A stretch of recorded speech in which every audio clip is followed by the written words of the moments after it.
Hi, good morning. Ano po bang messages ni God today sa atin from Mass?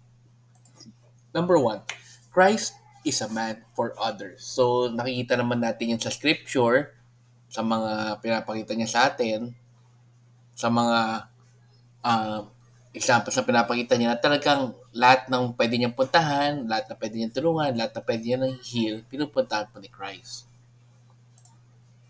Number two, Christ is a man of prayer. So nasa scripture rin po at sa mga stories tungkol kay Jesus na kapag may mga importante nangyayari, lagi po siyang pupunta sa isang lugar na tahimik at lagi siya nagdadasal sa Diyos. At hinihingi niya kung tama ba yung ginagawa niyang mission niya at kung tama ba yung way na paggawa niya ng kanyang mission.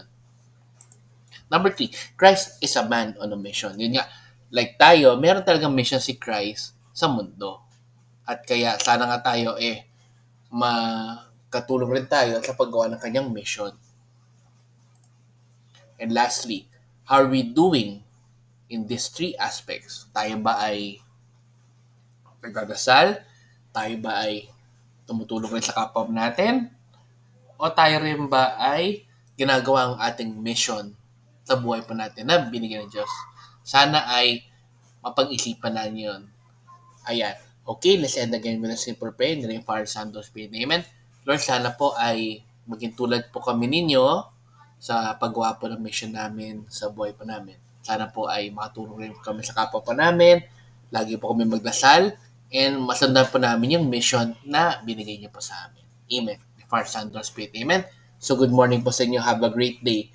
God bless and let's end again with a simple Thanksgiving prayer. Daily thank you prayer.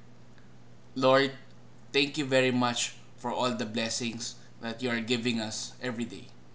Thank you for our food, safety, security, guidance, and all your blessings.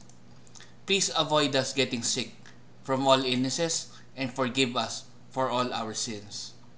Lord, I pray that all our hopes and dreams will come true in your own time. Again, Lord, thank you for all the blessings that you have given us. Amen.